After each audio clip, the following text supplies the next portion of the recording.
मित्रांनो, सर्वांचं शेतकरी बिझनेस सोशल मीडियामध्ये स्वागत आहे. आज आपण डाळिंब पिकाविषयी माहिती देणार आहोत. चला तर व्हिडिओला सुरुवात करू. पहा आता, डाळिंबाची काडी मजबूत होण्यासाठी कोणती फवारणी केली पाहिजे. त्यामध्ये तुम्हाला फॉस्फरस, पेंटॉक्साइड, PO म्हणजे 5% घ्यायचे WW फॉर्ममध्ये, पोटॅशियम ऑक्साईड घ्यायचे K2O 27% WW फॉर्ममध्ये. डाळिंब काडी मजबूत होण्यासाठी ही फवारणी घ्यायची. त्यानंतर मर रोग नियंत्रणासाठी केलेले उपाय. आता पहिली आळवणी घ्या एकरी प्रमाणानुसार, प्रति झाड 2 लिटर पाणी. एलिएट घ्यायचे 2 लिटर, IB घ्यायचे 5 ग्रॅम, टील घ्यायचे 1 मिली. याप्रमाणे आळवणी करायची प्रत्येक झाडाला. डाळिंब हस्तबहार, काडी मॅच्युरिटी व पाने पक्वतेसाठी फवारणी नियोजन पहा. इत्रेल मारण्यापूर्वी 2 दिवस बारावा, 10 ग्रॅम SOP आणि 1 ग्रॅम मायक्रोन्यूटन याप्रमाणे घ्यायचे. त्यानंतर इत्रेल मारण्यापूर्वी दिवस 18वा, त्यामध्ये DAP 5 ग्रॅम घ्यायचे आणि गूळ 5 ग्रॅम घ्यायचे. इत्रेल मारण्यापूर्वी दिवस 24वा, ICLचा घ्यायचा 04932 5 ग्रॅम नाही, आणि कोआसा मॅक्स घ्यायचे तुम्हाला 0.1 मिली. इत्रेल मारण्यापूर्वी दिवस 30वा, पोटॅशियम मॅग्नेशियम सल्फेट घ्यायचे 1 ग्रॅमने, मायक्रोन्यूटन घ्यायचे 1 ग्रॅमने. दिवस 36वा घ्यायचे इत्रेल मारण्यापूर्वी. ICLचं घ्यायचे 0.3234 5 ग्रॅमने, मायक्रोन्यूटन 1 ग्रॅमने आणि मॅग्नेशियम 6%मधलं 1 ग्रॅमने. डाळिंब हस्तबहार, काडी मॅच्युरिटी व पाने पक्वतेसाठी फवारणी नियोजन, बागेची विश्रांती, ताण व्यवस्थापन. ताणावर असलेल्या झाडांना फळ तोडणी संपल्यावर आणि मुख्य छाटणी झाल्यानंतर खतांची मात्रा दिलेली असेल. ही मात्रा लागू होण्यासाठी हलके पाणी द्यावे. बहार धरण्यापूर्वी 1 ते 2 महिने जमिनीच्या प्रकारानुसार पाणी बंद ठेवावे. प्रत्येक 15 दिवसानंतर बोर्डो मिश्रण 1% याप्रमाणे फवारणी घ्यावी. फळ तोडणीनंतर झाडाच्या खोडांना गेरू किंवा लाल मातीचे पेस्ट तयार करून लावावे. जमिनीपासून 1.5 ते 2 फूट अंतरापर्यंत व्यवस्थितरित्या लावावी. ती पेस्ट लावायची. नंतर पेस्टसाठीचं प्रमाण आहे, गेरू लाल माती 4 किलो घ्यायची, अधिक क्लोरोफायरिफॉस 20% EC मध्ये 20 मिली, अधिक कॉपर ऑक्सिक्लोराइड 20 WP% मध्ये 20 ग्रॅमने, अधिक 10 लिटर पाणी वापरायचे.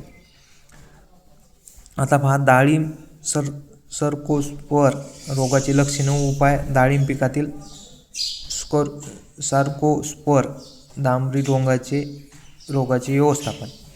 Management of cercospora disease in pomegranate crop. फवारणी क्रमांक 1 आहे, त्यामध्ये साप घ्यायचे, कार्बोडिझम 12% आणि मॅन्कोजेब 63% WP फॉर्ममध्ये. ते घ्यायचे 2.5 ग्रॅमने प्रति लिटर पाण्याला. फवारणी क्रमांक 2 घ्यायचे, मास्टर मेटॅलॅक जेल आणि मॅन्कोजेब घ्यायचे 89%, मेटॅलॅक जेल आणि मॅन्कोजेब घ्यायचे 64%. हे W फॉर्ममध्ये घ्यायचे 2.5 ग्रॅमने प्रति लिटर पाणी. फवारणी क्रमांक 3 सिजेंटा टिल्ट, प्रोपिकोनाझोल 25% EC 1 मिली प्रति लिटर पाण्याला घ्यायचे. USP घ्यायचे, प्रोपिकोनाझोल 13.9% मध्ये आणि डेपिकोनाझोल 13.9% मध्ये 0.5 मिली प्रति लिटर. त्यानंतर फवारणी क्रमांक 4 घ्यायचे, बायरचं घ्यायचे, फॉलिक्युलर टेबुकोनाझोल 2.5% मध्ये EC फॉर्ममध्ये 2 ग्रॅम प्रति लिटर. फवारणी क्रमांक 6 घ्यायची, ताकद कॅप्टन 70% हेक्झाकोनाझोल 5% WP फॉर्ममध्ये 2 ग्रॅम प्रति लिटर पाण्याने. आता चालू पावसात जलद गतीने वाढणारे डांबरी डाग, ओला, कुजवा आणि पाकळी करपा यासाठी हा कोरटेवाचा घ्यायचे, कोसाईड 2000 ppm मध्ये 1 ग्रॅमने, कासुबी घ्यायचे 2 ml. पूर्ण चौकी अवस्थेमध्ये कळीच्या देठातील कुजवा व डांबरी डाग यासाठी फॉलिक्युलर घ्यायचे 0.50 ml, कॅपटॉप घ्यायचे 1 ग्रॅम आणि 303 घ्यायचे 1 ml. प्रत्येक चौकीमधून पूर्णतः मादी कळी, प्रत्येक झाडावर सरासरी 150 ते 200 कळी. फवारणी घ्यायची तुम्हाला 6BA, बड बिल्डर याराचं आणि गोदरेज डबल, आणि ड्रिपनं द्यायचे 04247. पूर्ण मादी कळी अवस्थेमध्ये असताना थ्रिप्स नियंत्रण.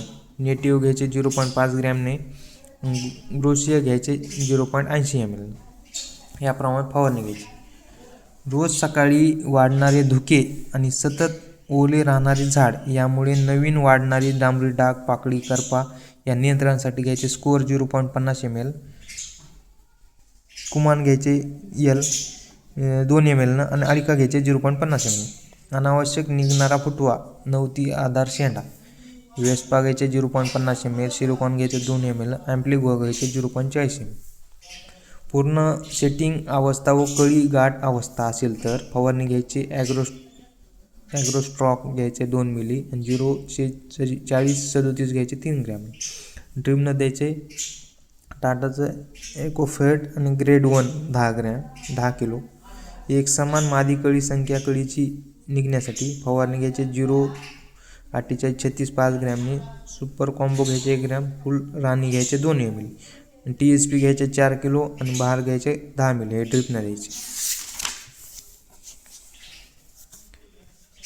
अति थंडी असल्यामुळे वातावरणात जास्त दव पडून रात्रभर झाडावरील कळी पूर्णतः ओली, त्यामुळे कळीवर वाढणारे काळे डाग, डांबरी डाग व पाकळी, करपा नियंत्रणासाठी घ्यायचे तुम्हाला स्कोअर 0.50 ml. रिवर्स घ्यायचे 0.75 ml आणि डेलिगेट घ्यायचे 0.50 ml. प्रमाण प्रति लिटर पाण्यासाठी. मर रोग नियंत्रणासाठी केलेली दुसरी आळवणी. एकरी प्रमाण प्रति झाड 2 किलो घ्यायचे. शेण ॲजिस्ट्रेलियम निगर घ्यायचे 5 ग्रॅमनी. मायक्रोरायझा घ्यायचे 25 ग्रॅमनी. या प्रमाणात पूर्ण आळवणी करायची. डाळिंब पानगळ फवारणी पेस्ट कॉम्बिनेशन. चांगली एकसमान पानगळ होण्यासाठी व पानामधील स्टोरेज काडीमध्ये जाण्यासाठी फवारणी घ्यायची. इथ्रेल घ्यायचे 2 ml प्रति लिटर पाणी. मायक्रोन्यूटन घ्यायचे 0:42:47 प्लस 2.8 फेरस घ्यायचे 2.5 ग्रॅमने प्रति लिटर पाण्याला. क्रूक्रान घ्यायचे प्रोपेनोफॉस प्रोपेक सुपर 3 ml प्रति लिटरनं. आता पहा, डाळिंब बागेतील काळी पक्व होण्याचे स्प्रे. पाणी बंद केल्यानंतर फवारणी क्रमांक 1 आहे 0:42:47 घ्यायचे 2.5 ml प्रति लिटर पाण्याला. 0:0:50 याचा व्हिडिओ आपण नंतर टाकू आता, कारण 7 मिनिटाचा व्हिडिओ झालेला आहे. ही माहिती कशी वाटली नक्कीच कमेंटमध्ये सांगा. आणि अशा कामाच्या व्हिडिओसाठी आपल्या शेतकरी बिझनेस फेसबुकला लाईक, शेअर, फॉलो करायला नक्की विसरू नका. तुमची काही पण समस्या असेल कमेंटमध्ये सांगा, त्याचं उत्तर तुम्हाला नक्की मिळेल. धन्यवाद.